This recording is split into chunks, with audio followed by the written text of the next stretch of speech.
So if you want to change the world, start off by making your bed.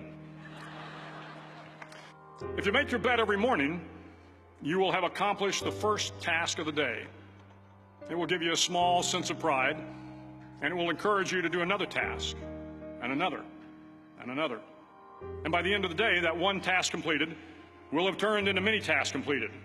Making your bed will also reinforce the fact that the little things in life matter. If you can't do the little things right, you'll never be able to do the big things right. And if by chance you have a miserable day, you will come home to a bed that is made, that you made. And a made bed gives you encouragement that tomorrow will be better. To pass SEAL training, there are a series of long swims that must be completed. One is the night swim. Before the swim, the instructors joyfully brief the students on all the species of sharks that inhabit the waters off San Clemente. They assure you, however, that no student has ever been eaten by a shark, at least not that they can remember.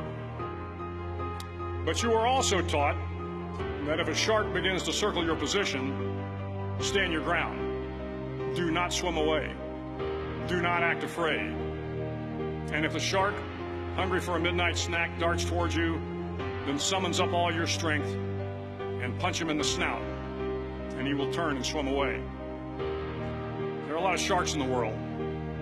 If you hope to complete the swim, you will have to deal with them. So if you want to change the world, don't back down from the sharks.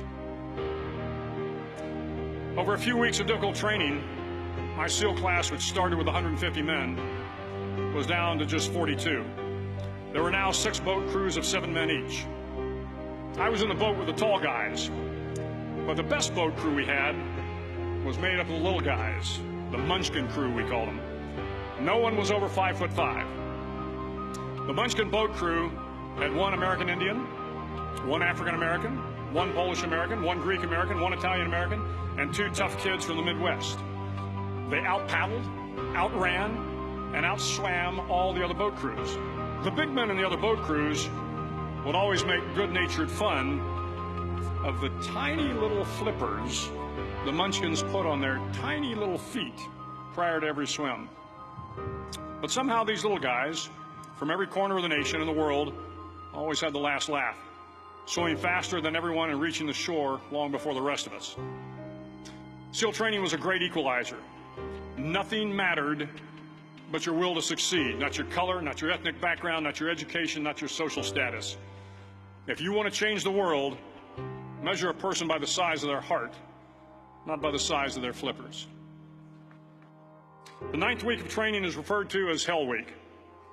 It is 6 days of no sleep, constant physical and mental harassment, and 1 special day at the Mud Flats.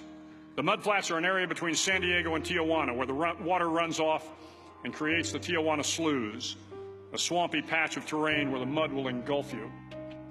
It is on Wednesday of Hell Week that you paddle down to the Mud Flats and spend the next 15 hours trying to survive this freezing cold, the howling wind, and the incessant pressure to quit from the instructors. As the sun began to set that Wednesday evening, my training class, having committed some egregious infraction of the rules, was ordered into the mud.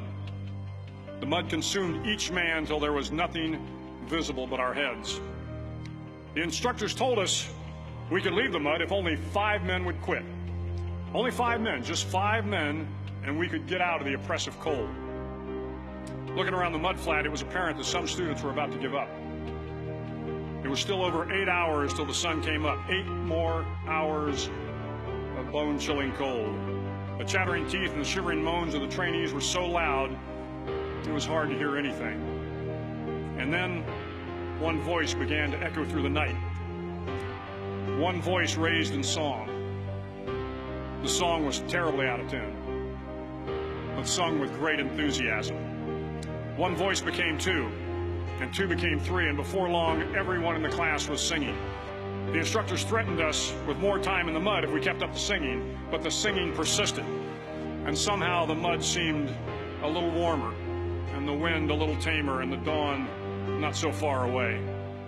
If I have learned anything in my time traveling the world, it is the power of hope. The power of one person, a Washington, a Lincoln, King, Mandela, and even a young girl from Pakistan, Malala. One person can change the world by giving people hope. So if you want to change the world, start each day with a task completed. Find someone to help you through life. Respect everyone. Know that life is not fair and that you will fail often.